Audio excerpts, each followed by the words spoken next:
Hello students, अभी हम जो टॉपिक कर रहे हैं वो क्लास 12 से है इनकम्प्लीट डोमिनेंस। ठीक है, हम मेंडल के लॉ पढ़ते हैं, law of dominance, law of segregation पढ़ते हैं, फिर लॉ ऑफ इंडिपेंडेंट असॉर्टमेंट पढ़ते हैं। लेकिन मेंडल के बाद में और भी जब स्टडी हुई तो ये पता चला कि लॉ ऑफ डोमिनेंस की जगह ऐसा भी होता है, हमेशा ज़रूरी नहीं है कि अगर दो डिसिमिलर एलेल्स हैं तो एक डोमिनेट करेगा दूसरे को। ऐसे एग्जाम्पल्स बाद में भी निकले और उनका एग्जाम्पल एक जो है हम एनसीईआरटी में पढ़ते हैं। ये एग्जाम्पल है हमारे डॉग फ्लावर का, जिसे हम स्नैप ड्रैगन भी कहते हैं एंड एंटीरेनस भी कहते हैं। ठीक है, ये हमारे आसपास में कई जगह पे ग्रो हो रखा होता है। ऐसा जहाँ भी आप रहते हैं आपकी आसपास में ज़रूर आपको मिल जाएगा अगर आप ध्यान से देखेंगे। तो इनकम्प्लीट डोमिनेंस में आपका जो एग्जाम्पल है, इसमें हमारे पास जो डॉग फ्लावर है या स्नैप ड्रैगन है, इसमें रेड फ्लावर वाले प्लांट को वाइट फ्लावर वाले प्लांट के साथ जब क्रॉस कराएंगे बेटा, तो क्योंकि रेड पेरेंटल प्लांट जो है रेड फ्लावर कैरी करता है, तो उसमें कैपिटल आर उसकी जीन्स है, और वाइट फ्लावर जो है उसमें स्मॉल आर है, यानी कि ये रिसेसिवनेस को एक्सप्रेस कर रहा है और ये डोमिनेंस को एक्सप्रेस कर रहा है। अब जब इनके गैमेट्स बनेंगे तो सिमिलर, क्योंकि कैपिटल आर है तो सारे गैमेट्स आर ही बनने वाले हैं।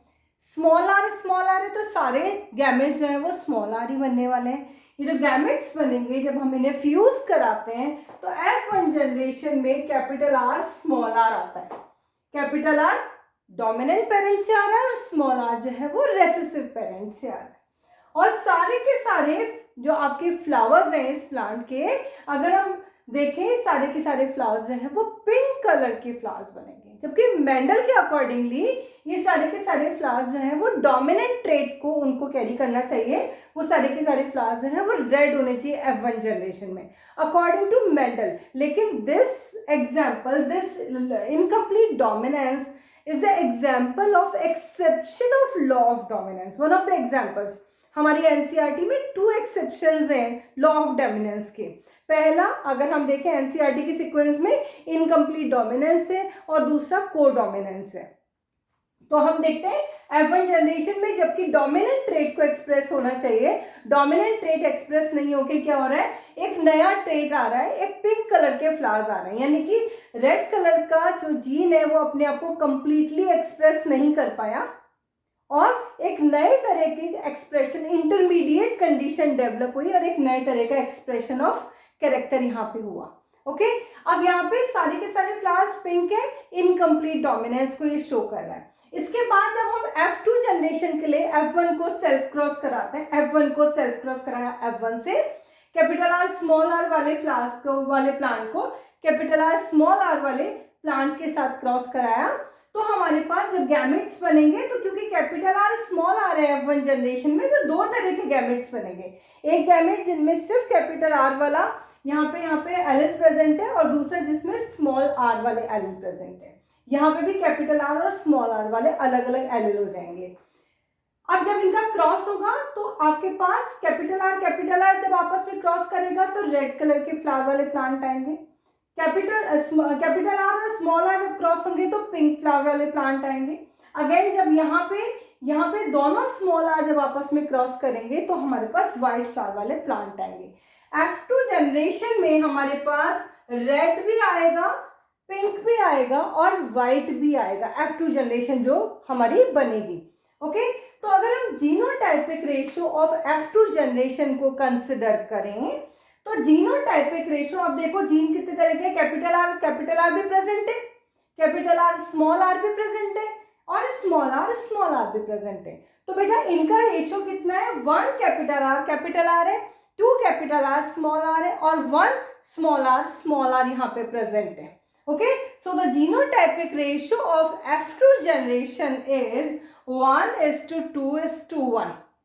अब आप इस बात का बहुत खास ध्यान रखेंगे, जब आप रेशियो लिखते हैं आप 1:2:1 लिखने के साथ साथ कैपिटल आर स्मॉल आर को भी लिखेंगे।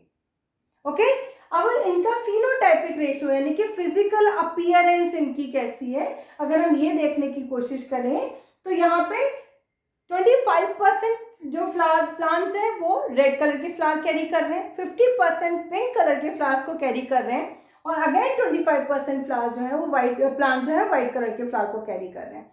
तो आपका फिनोटाइपिक रेशियो यानी कि रेड, पिंक एंड वाइट का रेशियो 1:2:1 है। अब आपको अगर मेंडल का लॉ ऑफ डोमिनेंस याद हो तो F2 जनरेशन में हमारा जीनोटाइपिक रेशियो और फिनोटाइपिक रेशियो वो दोनों अलग अलग होते थे। जीनोटाइपिक रेशियो क्या होता था 1:2:1 और फिनोटाइपिक रेशियो होता था 3:1, 3 टॉल एंड 1 ड्वार्फ, जैसे वहां पे बताया हुआ था। लेकिन यहाँ पे बेटा इस एग्जाम्पल में, इस लॉ में आप देखेंगे genotypic ratio and phenotypic ratio both are similar.